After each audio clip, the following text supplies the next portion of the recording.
Americans for Fair Taxation presents the Weekly Chairman's Report, written by Steve Hayes, president of Americans for Fair Taxation, and recorded by Bob Paxton, a volunteer with the Florida FAIRtax Educational Association. And now, this week's Chairman's Report.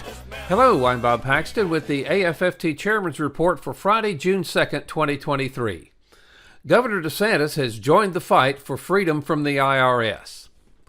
Ron DeSantis left Congress to become the governor of Florida.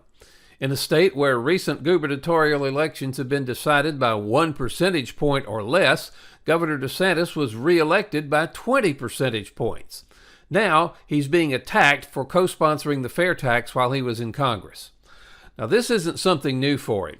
When he was running for the Republican nomination for governor, he was attacked by his Republican opponent, Adam Putnam, for his support of the FAIRtax. This was very unpopular with the Florida voters.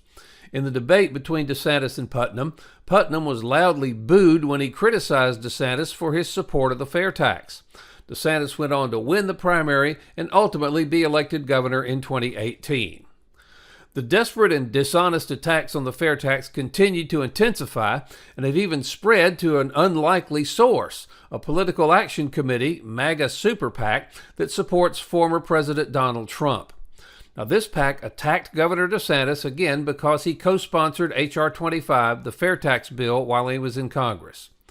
Now, while the MAGA attack has been exposed as wildly inaccurate, it has prompted a response from Never Back Down. Now, that's a PAC supporting Governor DeSantis.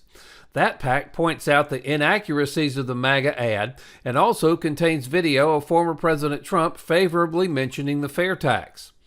The MAGA attack has had an unintended consequence. It's allowed Governor DeSantis to place himself on the side of most of the American people that not only don't trust the federal government in general, but really don't trust the IRS in particular. In a Newsmax interview, the governor said the following: "The Internal Revenue Service has become a corrupt organization, and DeSantis said he would chuck it out the window for a single-rate taxation system." On the Dana Show podcast, DeSantis said he would sign a law to abolish the IRS. "I think the IRS is a corrupt organization, and I think it's not a friend to the average citizen or taxpayer, so we need something totally different." When asked about a fair tax or flat tax in lieu of the IRS and the income tax, DeSantis says he sees that as a viable way forward. "I've supported all the single-rate proposals, and I think they would be a huge improvement over the current system," DeSantis told host Dana Lash.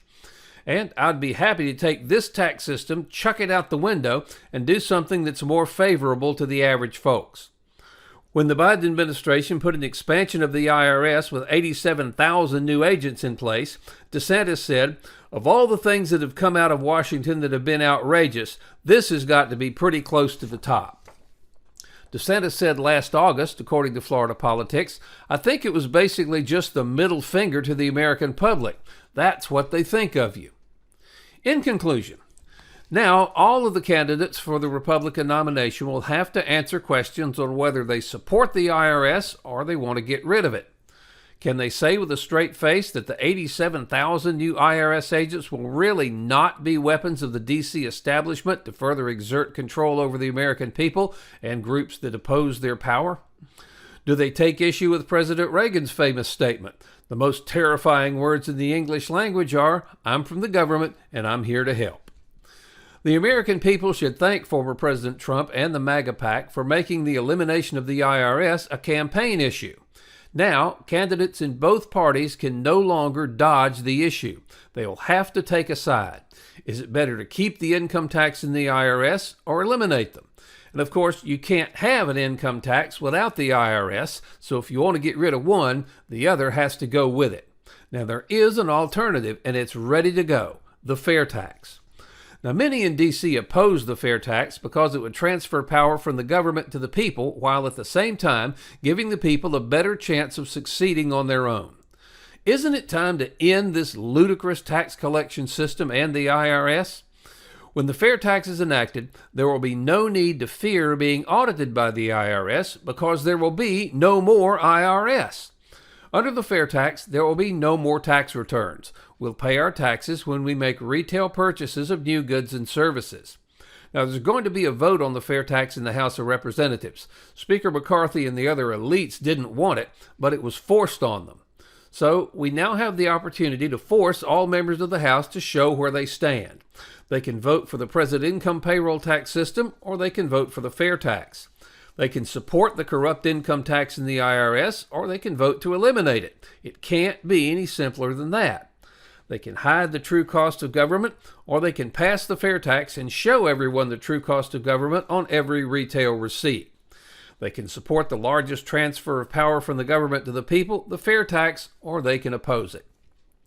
Now, if members think the fair tax needs to be changed, they can propose that change. Don't let them get away with rejecting the entire bill because it has a flaw that can be easily addressed. So please stand with us and demand that your representatives support a much fairer, much simpler, and much more efficient way to fund the government, the fair tax. The fair tax doesn't pick winners and losers. Because it taxes spending, not earnings, the fair tax lets everyone save for their retirement tax-free. The fair tax collects the revenue the federal government needs to operate, but does so in a way that has the least adverse impact on our individual freedom and the least impact on our economic prosperity. With the fair tax, there are no tax returns to file, no records to keep. We pay our federal taxes when we make retail purchases of new goods and services. And with the fair tax, there is no need for the IRS. If you sell a used couch or a used jet ski online, there's no fair tax due on that transaction. The fair tax will allow us to take back control. The income payroll tax system is broken. It's no longer working. We can't repair it, but we can replace it with the fair tax. Join us and take back control of our country and our lives, not with bullets, but with the elimination of one of the biggest threats to our liberty and economic prosperity, the income payroll tax. We should also remember Edmund Burke's warning that applies to our efforts to take back control. Nobody made a greater mistake than he who did nothing because he could only do a little. We should also remember this quote from George Orwell's 1984, which, if we do nothing, may foretell your and your children's future. If you want a picture of the future, imagine a boot stamping on a human face forever. So what can each of us do? We can write letters and make calls to our elected representatives and attend Zoom town hall meetings demanding that if they really want to allow Americans to take back control, the first step is to eliminate the income payroll tax system and enact the fair tax. Take back control. Help us pass the fair tax. Help us bring about real tax reform and stop future IRS abuses. By contributing, or actually we'll call that investing, $10.40 a month, you can help provide a financial base to Americans for fair taxation. Now, if you can make larger contributions/investments, these will be used not for salaries, as we're all volunteers, but for the needed updates to our economic studies, which will be vital for all future years. Please go to FAIRtax.org now and invest in Americans for Fair Taxation. It's an investment in your and your family's future. This has been the Weekly Chairman's Report, written by Steve Hayes, President of Americans for Fair Taxation. Check back every week for news and information about the fair tax, and learn why the fair tax should replace our antiquated federal income tax system. If you'd like to receive a copy of the Chairman's Report in your inbox every week, sign up at FAIRtax.org.